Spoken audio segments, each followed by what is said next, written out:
Question.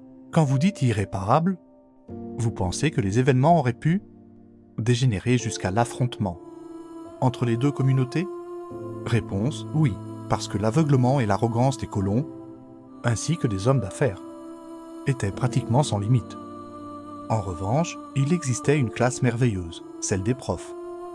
Il s'agissait de gens vraiment extraordinaires.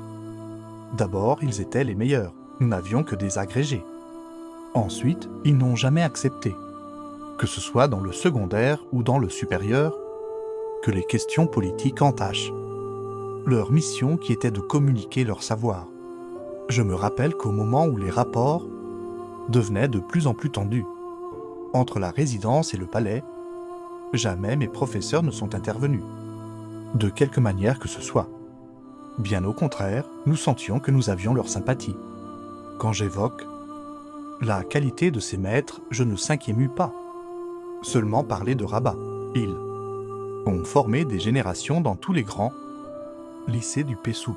Je pense par exemple à Meknès.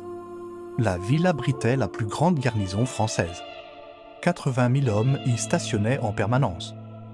Et dans cette région vivaient aussi les colons les plus retardataires. Je dirais même les plus obscurantistes. Pourtant, au lycée de Meknès, il n'y a jamais eu l'ombre d'un problème. Entre les professeurs et les élèves marocains. Jamais. Question. À quel moment avez-vous pris conscience que l'indépendance était une issue inéluctable et qu'avez-vous ressenti?